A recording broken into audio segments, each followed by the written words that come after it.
प्रिय विद्यार्थियों, समग्र करियर ऑनलाइन के आज के वीडियो में आपका स्वागत है। हम चर्चा कर रहे हैं किसी करियर में प्रवेश के चरणों की। 3 चरणों पे हमने विस्तृत चर्चा कर ली है। अपने आप को कैसे पहचानते हैं, अपने जो करियर्स हैं, उनके बारे में और कैसे पता करते हैं, उनमें से कैसे चुनते हैं। और आज हम शुरू करने वाले हैं, जो हमने चुना है उसकी तैयारी कैसे करते हैं। उसकी तैयारी के बहुत सारे चरण हैं, लेकिन जो पहला चरण है, वो है चार्टिंग एंट्री रूट्स। आपने जो तीसरे चरण में 5 या 6 ऑप्शंस चुने हैं, उनमें प्रवेश के रास्ते कौन-कौन से हैं? आपको याद होगा कि 20वां जो वीडियो था, वीडियो नंबर 20, उसमें मैंने एंट्री रूट्स के बारे में बात की थी। लेकिन वो जो एंट्री रूट्स थे, वो थे कि जब आप करियर्स के बारे में पता कर रहे हैं, तो उनके एंट्री रूट्स के बारे में पता करना ज़रूरी है। वहाँ मैंने एक उदाहरण दिया था आर्मी में प्रवेश के अलग-अलग रास्तों के बारे में। आज जो हम चर्चा कर रहे हैं, वो भी चार्टिंग एंट्री रूट्स है, लेकिन आज हम रियल एग्ज़ाम्पल्स की चर्चा करेंगे कि पिछले चरण में हमने देखा कि सौरभ ने कुछ ऑप्शंस चुने, कबीर ने कुछ ऑप्शंस चुने। आज हम देखेंगे सुरभि ने क्या ऑप्शंस चुने हैं और उन ऑप्शंस तक पहुँचने के एंट्री रूट्स क्या हैं? क्योंकि आपको मैं याद दिला दूँ कि सुरभि जो है वो 10वीं कक्षा की विद्यार्थी है, उसका फाइनल एग्ज़ाम्स होने वाले हैं, तो उसको अगला चरण तय करना है। अगला स्टेप वो क्या ले? अगला स्टेप क्या होगा? 11th में एडमिशन, लेकिन 11th में सब्जेक्ट्स क्या होने चाहिए? स्ट्रीम क्या होनी चाहिए?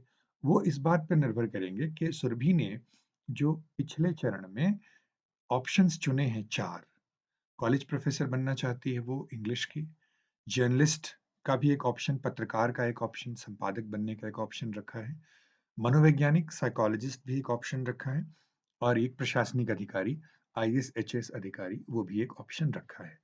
तो अब इनके जो लोग इस करियर में जाते हैं, वो 10वीं के बाद कौन-कौन से कदम उठाते हैं, उसको मैप करना, उसकी सूची बनाना ज़रूरी है। इसी को हम कहते हैं चार्टिंग एंट्री रूट्स।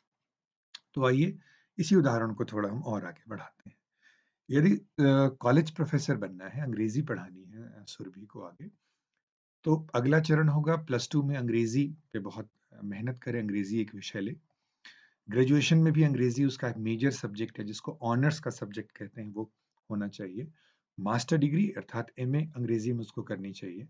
उसके बाद वो एमफिल या पीएचडी, जिसको रिसर्च डिग्री कहते हैं, उसमें जाए तो अच्छा है, लेकिन आप ध्यान रखें कि ये ऑप्शनल है, ये कंपल्सरी नहीं है।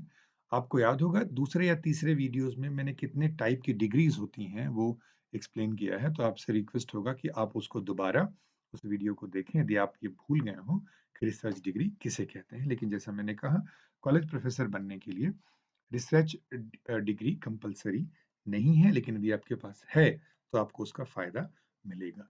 लेकिन आपको जो राष्ट्रीय स्तर पर और राज्य स्तर पर पात्रता परीक्षा होती है, एलिजिबिलिटी टेस्ट होती है, वो आपको क्वालीफ़ाई करना पड़ेगा।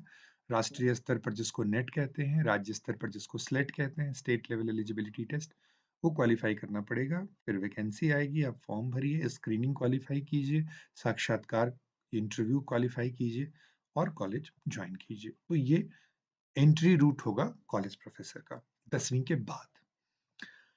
जर्नलिस्ट, पत्रकार बनने के लिए 12th क्लास में कोई एक विषय हिंदी, अंग्रेज़ी पे आपकी ज़रूर आपको रखना चाहिए। ग्रेजुएशन में आपके पास दोनों ऑप्शन हैं। किसी भी विषय में ग्रेजुएशन करके भी आप पत्रकारिता में जा सकते हैं और यदि आपने ग्रेजुएशन में जर्नलिज़्म या मास कम्युनिकेशन पढ़ा है, तो आपको ऑब्वियसली सुविधा होगी। मास्टर लेवल पे आप जर्नलिज़्म में डिग्री या डिप्लोमा कर सकते हैं, तो आप ग्रेजुएशन के बाद भी एज़ अ जर्नलिस्ट जॉइन कर सकते हैं और मास्टर डिग्री या मास्टर लेवल का जो डिप्लोमा है, पोस्ट ग्रेजुएट डिप्लोमा जर्नलिज़्म में, उसको करने के बाद भी आप पत्रकार के रूप में जॉइन कर सकते हैं। एक मनोवैज्ञानिक के रूप में प्लस 2 में आप कोई भी सब्जेक्ट, कोई भी स्ट्रीम ले सकते हैं। यदि साइकोलॉजी उपलब्ध है, यदि साइकोलॉजी लिया है, तो आगे आपको फ़ायदा होगा। लेकिन यदि आपने प्लस 2 में साइकोलॉजी नहीं भी ली है, तभी भी आप आगे चलकर साइकोलॉजिस्ट बन सकते हैं। ग्रेजुएशन में साइकोलॉजी होनी चाहिए, मास्टर लेवल पे भी आपको साइकोलॉजी में या साइकोलॉजी की अन्य किसी शाखा में, जैसे clinical psychology, counselling psychology, family counselling psychology, अलग-अलग जो साइकोलॉजी के डिफरेंट ब्रांचेज़ हैं, उसमें आपको विशेषज्ञता जो है वो हासिल करेंगे। उसके बाद आप किसी भी संस्था के साथ, किसी एनजीओ के साथ, किसी स्कूल के साथ, किसी हॉस्पिटल के साथ एज़ अ साइकोलॉजिस्ट आप जुड़ सकते हैं।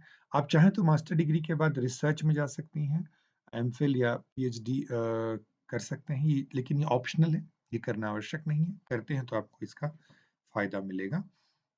एज़ ए साइकोलॉजिस्ट आप अपना क्लिनिक भी खोल सकते हैं, अपना भी सेंटर खोल सकते हैं। तो ये एंट्री रूट्स हो गई एज़ ए साइकोलॉजिस्ट।